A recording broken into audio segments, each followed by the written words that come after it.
Hi there, and welcome to another of Javi's tutorials on MQSC. This is for the Y tank position. I'm playing this on a Rit rather than a monk because I believe that Rits are far superior in every way to monk. Okay, I've left the little mission map open so that you can see what I'm doing and where I'm going. I hope that will be a bit helpful for you.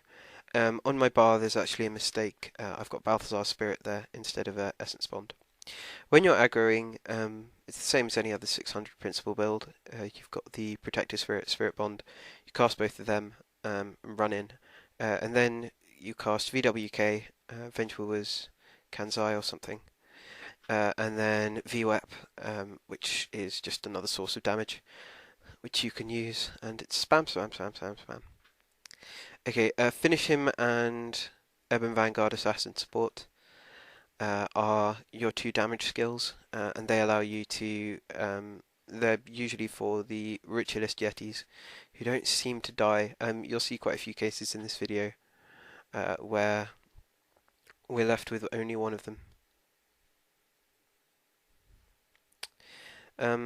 Hopefully the finisher should help you with this, but the finisher in this run was a bit crap.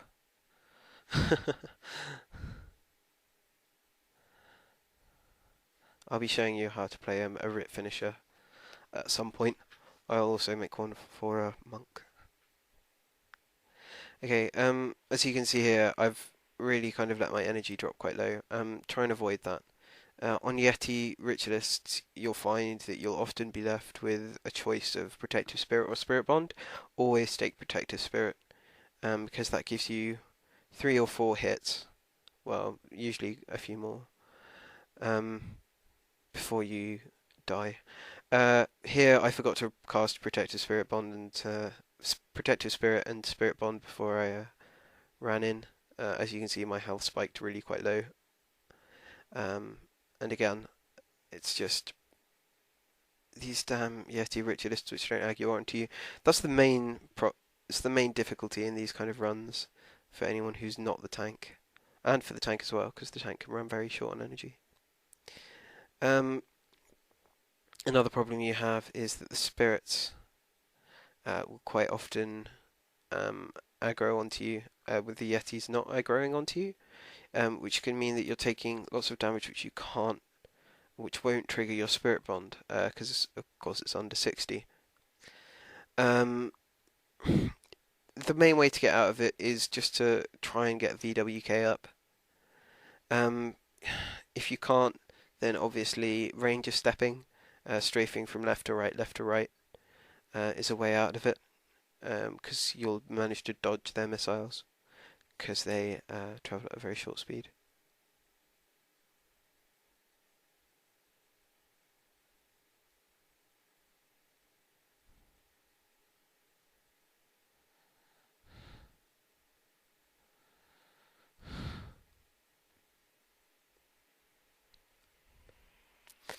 Okay, sometimes you might have to tank those wallows, which the wallow team are doing at the bottom east of your minimap.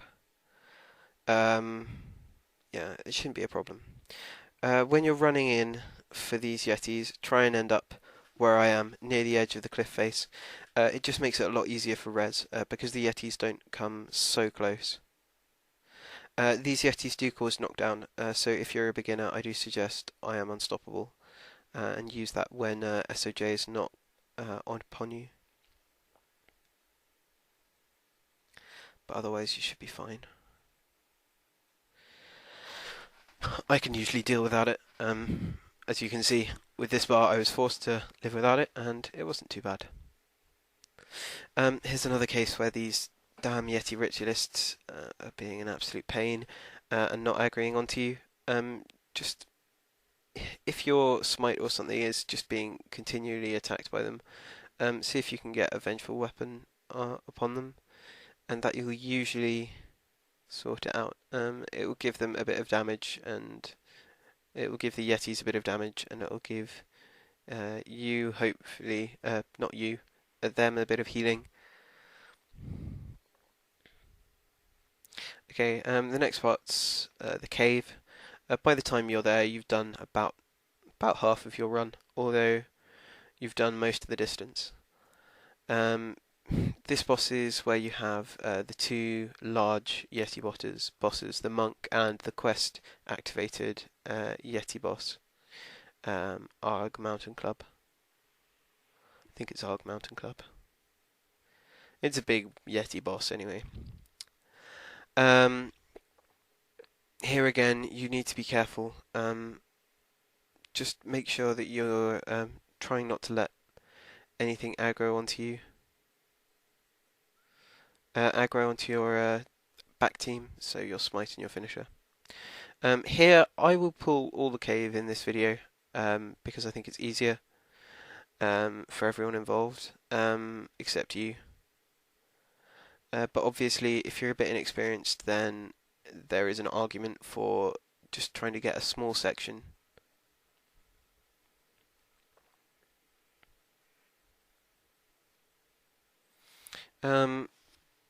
Keep an eye on the monk boss because they obviously can heal a bit, and they also increase the damage, which, although not a bad thing, can be quite annoying.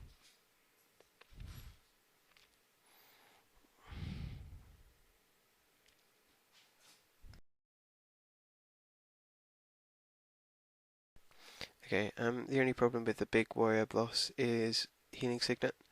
You can usually counter that with liberal application of Evan Vanguard, assassin supports and finish hims given by your finisher and yourself. The finisher usually has another couple of sources of damage. I'm being a bit noob here and I missed the ranger yetti, so I didn't see them, and I thought I only had the melee yetti left, and that meant that I was a bit stupid and kind of got quite separated from my smiter and my finisher. As you can see, I've noticed it again now, and I'm trying to pull them all back towards him. Or perhaps I haven't. I will in a second, I'm sure. Now I do.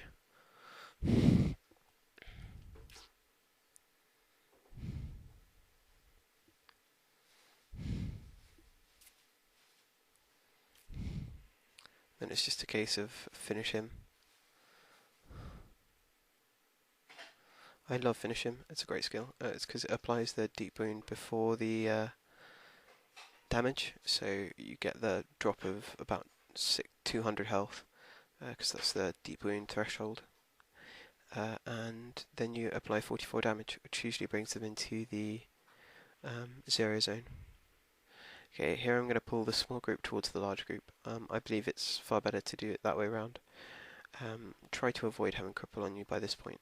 Usually it'll have run out anyway, or you can just dodge the traps, but I can't always keep them in my mind where they are. If you just attack them once with a longbow, if you're a Rit, then you'll probably play the Rit 1 or Rit 2 position, so you should have one around. And then it's just Protective Spirit, Spirit Bond. If you've got Ranger Yetis in the small group, then it's advisable to run back towards them so that everything's in a nice big ball. This is really helpful if you've got a Mesmer finisher especially, or a Rit one, because their skills are AoE.